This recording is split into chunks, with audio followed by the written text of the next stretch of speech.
আল্লাহ আস্তাগফিরুল্লাহর মানে হইল আল্লাহ আমাকে কি করে দেন, মাফ করে দেন। যদি মাফ করার অর্থ হইল স্যালেন্ডার করা, কোন মানুষ স্যালেন্ডার হয়ে গেলে যত রাগ থাকবে থাকুক, রাগ এটা কি হয়ে যায়, ফানি হয়ে যায়। কেন? সে কি করছে, স্যালেন্ডার করছে। আমাদের মুরব্বীরা বলতেন, তো টাকাগুলো দিতে পারতেছি না, হাটে ঘাটে বাজারে দোকানে উজুখানায় মসজিদে ঘরের দুয়ারে যেখানে পায় সেখানে কি বলে, আচ্ছা আমার টাকাগুলো মাফ করে দেন, আপনার দেওয়ার টাইম চলে গেছে, অনেক দিন হয়ে গেছে। তো বুড়ো মিয়া মাফ করবে না, একবার দুইবার তিনবার, একদিন 2 দিন 3 দিন 10 দিন 20 দিন যেখানে দেখে সেখানে কথা একটা, চাচা আপনার টাকাগুলা জন্য আপনার বেশি ভয় লাগে, আমাকে একটু মাফ করে দেন। তো বুড়ো মিয়া একদিন রাগ করি মাঝের সামনে বলছে যে, যা তোরা মাফ করে দিলাম। তোরা কি করে দিলাম, এটা কি হয়ে গেল, বিরক্ত হয়ে গেল, এতবার ক্ষমা চাইতেছে আর 1000 টাকার জন্য কি আসবে, মাফ করে দিলাম, এরকম বলেনি। রাগ করি হলো কি করে দে, মাফ করে দে। তদ্রু প্রত্যেক দিন ঘুমাইবার আগে বললাম আল্লাহ মাফ করে দেন, আল্লাহ মাফ করে দেন। বেশি গুনাহ করছি, মাফ লেবার যোগ্যতা নাই। তো আল্লাহ একদিন বলে যে, কিরে প্রত্যেক দিন একবার দুইবার না 100 বার 100 বার প্রত্যেক দিন বলে, সে আমার আযাব গজব জাহান্নাম তো কিছু দেখে নাই, দেখছে? ফেরেশতারা সাক্ষী দে, আল্লাহ সব কিছু আনদেখা না দেখি আপনাকে ভয় করতেছে, কেন? জাহান্নামের আযাবের জন্য। আল্লাহ বলে যে, ও ফেরেশতা তোমরা সাক্ষী থাকো, আমি আমার বান্দা এটাকে মাফ করিয়ে দিলাম।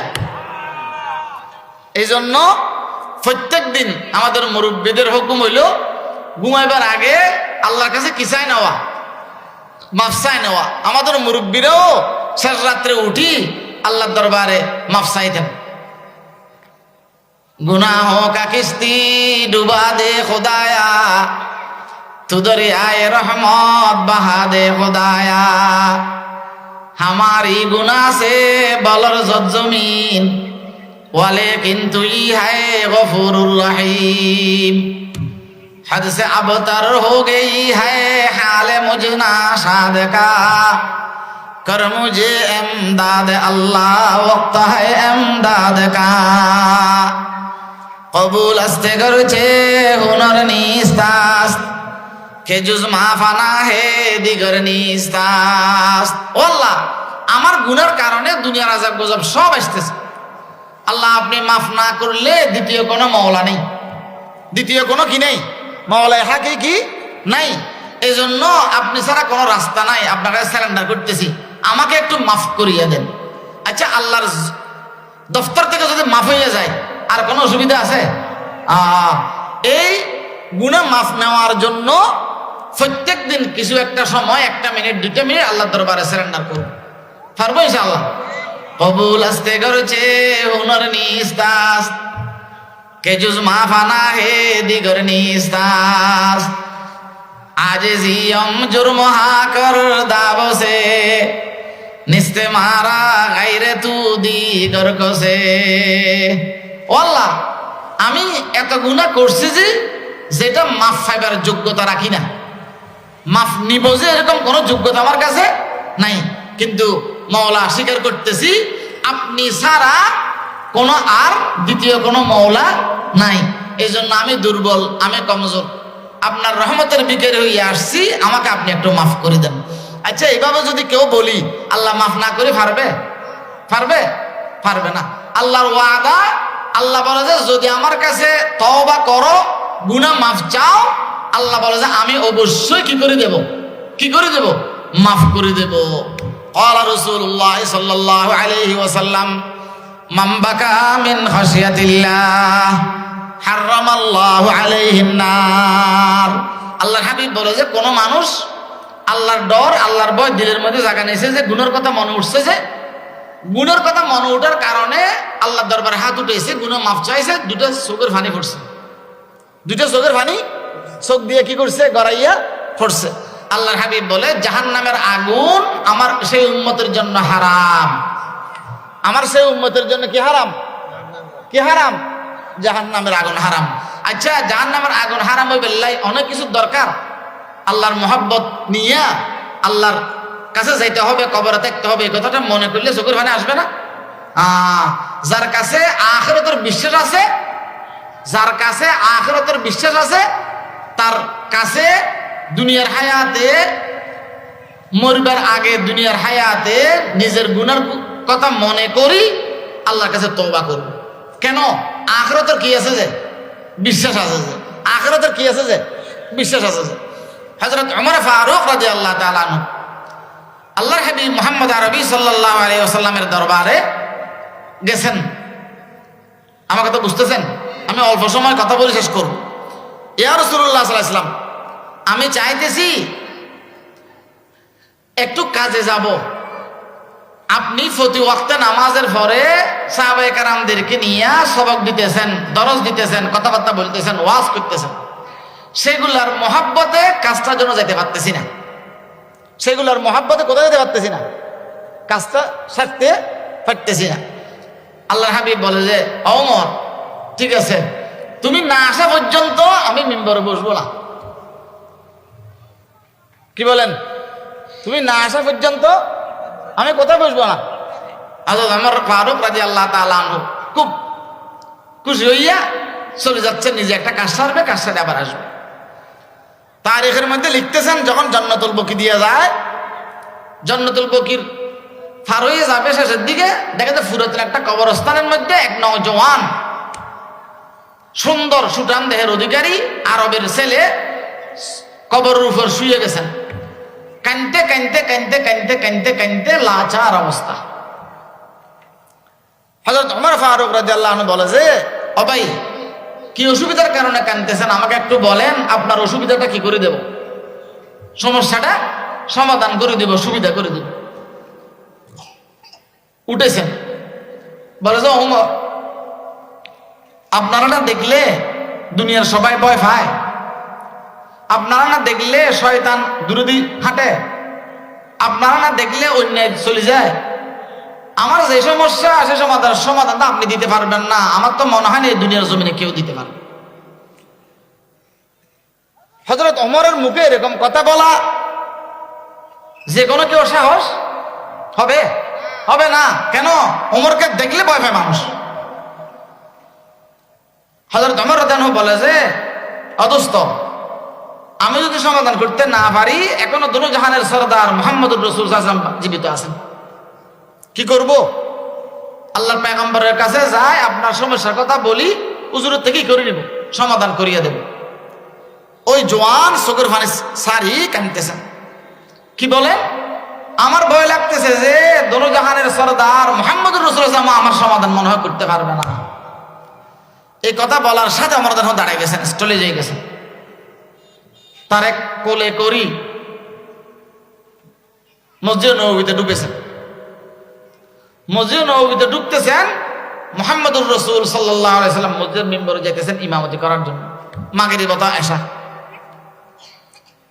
কোথায় যেতেছেন? মিম্বরে নামাজের টাইম কাছাকাছি হয়ে গেছে। ওমর, তুমি না ছুটি নিয়ে গেছিলে? ইয়া রাসূলুল্লাহ সাল্লাল্লাহু আলাইহি ওয়াসাল্লাম, গেছিলাম কাজে, কিন্তু এক ভাই, ওনার পেরেশানি কি শুনতে পারতেছি না, উনি আমাকে তো বিশ্বাস করতেছে না, আপনাকে বলবে যে সে সাহস নাই, সে সাহস কি নাই। আমি বলছি যে, ও ভাই, যদি আমি সমাধান করতে না পারি, দুনো জাহানের সরদার মুহাম্মদুর রাসূল সাল্লাল্লাহু আলাইহি ওয়াসাল্লাম এখনো জীবিত আছেন, আমি হুজুরকে বলি সমাধান আনিয়ে দেব। আমার কথা বুঝতেছেন আপনারা? এবার হযরত ওমর ফারুক রাদিয়াল্লাহু আনহু এই কথা বলার পরে আল্লাহর হাবিব ধরছেন হাত ধরে বলে, বাবা, এরকম করে কাঁদতেছ, এরকম করে ভয় পাইতেছ, কি অসুবিধা একটু বলো। ওই জওয়ান আল্লাহর পয়গম্বরের হাত বাজার সাথে সাথে আরো বেশি কাঁদতেছেন, আরো বেশি কাঁদতেছেন। হুজুর, আমার ভয় লাগে যে পাপ, যে অপরাধ আমি করছি, আমার মনে হয় এই অপরাধের ক্ষমা দুনিয়াতে তো কেউ করবে না, আল্লাহও আমাকে মনে হয় ক্ষমা করবে। তাইলে কি বুঝা যায়? নিজের গুনার উপর নিজের দিল অথবা নিজে বেশি কি পেয়ে গেছেন, শর্মিন্দা হয়ে গেছেন, আল্লাহর কাছে তওবা করতেছেন, এটা তওবার লক্ষণ না। এবার আল্লাহর হাবিব বলে যে, বলো। বলতেছেন, ইয়া রাসূলুল্লাহ সাল্লাল্লাহু আলাইহি ওয়াসাল্লাম, আমি অনেক ব্যবসা বাণিজ্য করছি, কোনো ব্যবসা বাণিজ্য সফলতা আনতে পারি নাই। ইয়া রাসূলুল্লাহ সাল্লাল্লাহু আলাইহি ওয়াসাল্লাম, আমি অনেক চাকরি বাকরি করছি, কোন চাকরি কোন কাজে আমার পরিপূর্ণতা চলনের মধ্যে যেই খরচ, সে খরচের পরিপূর্ণতা আমি পৌঁছতে পারিনি। ইয়া রাসূলুল্লাহ সাল্লাল্লাহু আলাইহি ওয়াসাল্লাম, আমি চাষবাস, ক্ষেত ফাতর, ফল ফল আদি সব কাজ করছি, কিন্তু ইয়া রাসূলুল্লাহ আমার এই কাজেগুলাই আমার জরুরত পুরা হয় নাই। শেষ পর্যন্ত ইয়া রাসূলুল্লাহ সাল্লাল্লাহু আলাইহি ওয়াসাল্লাম, আমি চুরির ব্যবসা ধরছি, চুরি করা শুরু করছি। কি শুরু করছি? আমার কথা বুঝতেছেন? কি শুরু করছি? চুরি করার পরে এখানে কি নাই, কোনো কুম নাই, যা পাইতেছি তা আমার কি লাভ। চুরি করতে করতে দেখলাম যে এক পর্যায়ে চুরির মধ্যেও ধরা খায়। চুরির মধ্যে লস বলে কি? ধরা খাওয়া। আর না, যা পায় তা কি লাভ। যদি ধরা খায় তাহলে সব শেষ। ইয়া রাসূলুল্লাহ সাল্লাল্লাহু আলাইহি ওয়াসাল্লাম, চুরির ফতেটা বন্ধ করি, চুরির মধ্যে আরেকটা লাইন অবলম্বন শুরু করছি, আরেক তরিকা কি করলাম, ধরলাম। চুরির তরিকা ভিন্ন পথ কি? ইয়া রাসূলুল্লাহ সাল্লাল্লাহু আলাইহি ওয়াসাল্লাম, আমি কবরস্থানে গিয়া নতুন নতুন মুর্দার যেগুলা কবর দে, সেগুলা আমার যন্ত্র দিয়া, মেশিন দিয়া লাশের কাফনগুলো চুরি করি, নিয়ে ফেলি। এদিকের মানুষ মারা গেলে এদিকের বাজারে বিক্রি করি, সেদিকের মানুষ মারা গেলে এদিকের বাজারে বিক্রি করি। এটার মধ্যে ধরা খাওয়ার সম্ভাবনা, আশঙ্কা কি কম। কেন? মানুষ যেদিন মারা যায় সেদিন তার গা দুর্বল থাকে, কবর দিয়া সেদিন শুইলে কি হয়ে যায়, ঘুমিয়ে যায়। কবরস্থানও কেউ বেশি মানুষ যায় না। আগে তো কবরস্থানের ফার দিয়া যাইতে মেয়ে তো ভয় ফাইতো, পুরুষরাও কি ভয় ফাইতো। মনে আছে, বুড়ারা বলতে পারবেন, জোয়ানরা বলতে পারবে না। কবরস্থানে ফাঁস দিয়া কি মেয়েরা তো ভয় ফাইতো, কারো ভয় ফাইতো, কথা বলেন, কারো ভয় ফাইতো? পুরুষরাও ভয় পাইতো। আচ্ছা, শুধু পুরুষ কি, বুড়ারা নাকি জওয়ানরাও? যারা সমাজে নেতৃত্ব দিত পার্টিগত ভাবে, তারাও কবরস্থানে ফাঁসে যেতে ভয় পায়, পায়নি? কেন? আমি একদিন কোথায় যাব? কবরে যাব। এখন আলহামদুলিল্লাহ যুগের ডেভেলপ হওয়ার কারণে আল্লাহ দিলে অনেক তরুক্কি হয়েছে, হয় না আপনাদের এদিকে? এখানে কবর উপর সাত দেওয়াল, কবর সাত দেওয়াল আছে না, সাত দেওয়ালের ওয়ালের উপর বসে ফিল্ম চায়। আপনাদের এদিকে নাই মনে হয়? কতটুক ডেভেলপ হয়েছে দেখেন, বুঝেন নাই? মসজিদের দেওয়াল হেলান দেয়, বেগানা মেয়ের সাথে কথা বলে। মসজিদের বাইরে সাত দেওয়াল, মসজিদের টাকা দিয়ে সেগুলো নির্মাণ করেছে, সেখানে বসে বসে ফিল্ম চায়, হয়নি?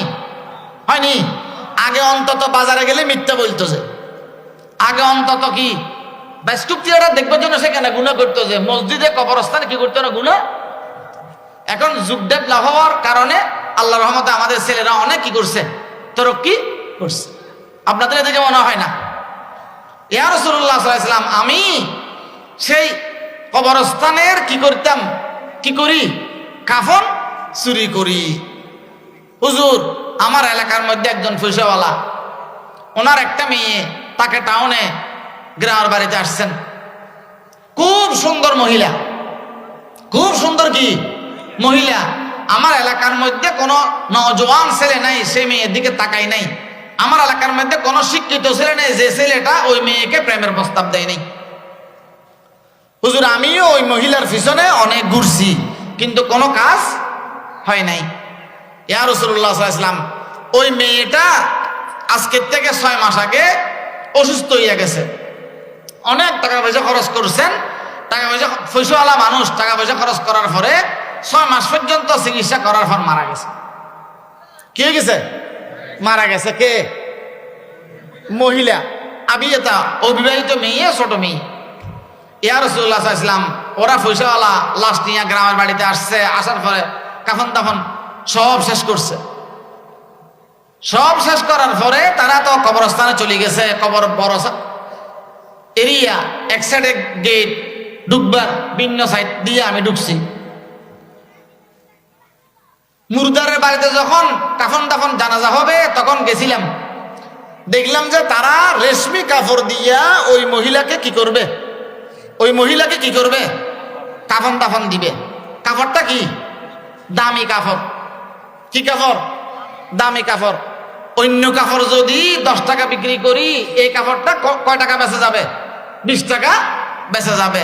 এখন ইয়া রাসূল আমার মাথার মধ্যে আর কি নেই, ঘুম নাই। আমি অপেক্ষা করতেছি কোন সময় রাইতে হবে, রাইতে হলে কোন সময় আমি আমার জিনিসটা হাতে নিয়ে ফেলবো। আসরের পরে জানাজা হইয়া গেছে, এশা পর্যন্ত অপেক্ষা করছি। এশার পরে দেখলাম যে সব জায়গা ঠান্ডা, সবাই কি হয়ে গেছে? ঘুমাইয়া গেছে। আমি আস্তে আস্তে আমার কাজ শেষ